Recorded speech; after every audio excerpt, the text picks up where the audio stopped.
Kumbuka ya kwamba ulitoka mavumbini na mavumbini utarudi. Kwa nini kuwa na kiburi kwa sababu ya maisha? Kwa nini kuwa na kiburi kwa sababu una jina kubwa? Kwa nini kuwa na kiburi kwa sababu unafahamika na watu wengi?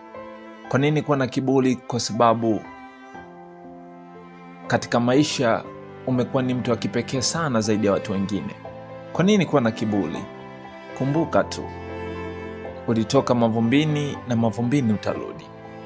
Kuna vitu vingi sana ndani ya moyo ambavyo vinahitaji nafasi ya kipekee sana. Biblia inasema mpende Bwana Mungu wako kwa roho yako yote, kwa moyo wako wote na kwa akili zako zote. Ukimpa Mungu moyo wako wote, hautawadharau wanadamu. Hivyo unajua, maandiko matakatifu yanatutaka sisi ambao tumekubali kumchukua Mungu ndani ya mioyo yetu na kukaa naye. Yeye ndiye ambaye anazungumza na watu. Yeye ndiye ambaye anatufundisha namna ya kuishi nao. Wasiokuwa na nguvu tunawapatia nguvu kama tumepewa nguvu, lakini pia wale ambao wana nguvu tunaishi nao kwa kuwatia moyo, ili wasije wakawa na anguko kubwa. Kwa hiyo aliye mnyonge, aliye na nguvu, wote wanaweka sawa. Mungu hajawahi kumwacha mnyonge na Mungu hajawahi kumtupa mwenye nguvu, wote anaona sawa. Lakini kwa nini anampiga vita mwenye nguvu? Kwa sababu ni rahisi sana kumwacha Mungu. Kumbuka tu, mavumbini ulitoka na mavumbini utarudi. Kila wakati ukiangalia juu unaona nini?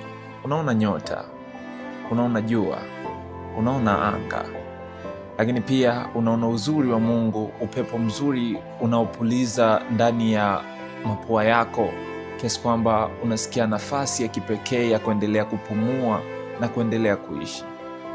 Ni nini hasa Mungu alikifanya? Ni kwamba alikwambia, tazama nyota zilivyo mbali, lakini sijitukuzi kwa namna ya kwamba nina kiburi ndani yangu. Lakini pia anakwambia, angalia ukuu na uweza mkubwa ambao nimeufanya, licha ya kwamba yote hayo ambayo unayaona ni madogo sana kuliko ambayo ninayo hata sasa. Hivi kama Mungu mbinguni anakokaa hakumtoshi na duniani anaweka miguu yake, utasema ya kwamba nguvu yake ni kwa namna gani? Biblia imeweka wazi ya kwamba ni Mungu mwenye nguvu zote, lakini hajawahi kuwa na kiburi, hajawahi kujiinua. Kwa sababu gani? Anajua wanadamu ni watu wadogo sana, lakini nafsi yake haoni ya kwamba kujiinua ndio nafasi ya kipekee tu ya kuendeleza maisha. Usijiinue, usijione wa kipekee, usijione wewe ndio unafaa sana, dunia yote ni ndogo kwako. Kumbuka ya kwamba tangu umezaliwa, ulipotoka tumboni mwa mama yako, hata hivi sasa ni neema tu. Mungu alikuwa na uwezo wa kukuondosha usiweze kuishi, lakini kama umepata nafasi ya kuendelea kuishi, basi liinue jina lake. Wewe ni mtu wa thamani sana, wewe ni mtu wa kipekee sana. Usiwadharau ndugu zako kwa sababu wewe umefanikiwa kuliko wao. Usiwashushe thamani ndugu zako kwa sababu unaona wote ni wadogo kwako, kiasi kwamba fedha na mali vyote unavyo, unaweza ukazungumza vyovyote vile unavyotaka. Usiwadharau watu katika kampuni yako kwa sababu wewe ni bosi, unazungumza chochote, wao hawezi kushiriki na kuzungumza chochote kwa ajili ya kuendeleza kampuni. Usimdharau mke wako, usimdharau mume wako, usiwadharau watoto wako. Huwezi jua, Mungu anajua yote. Na kukumbusha tu, ulitoka mavumbini na mavumbini utarudi.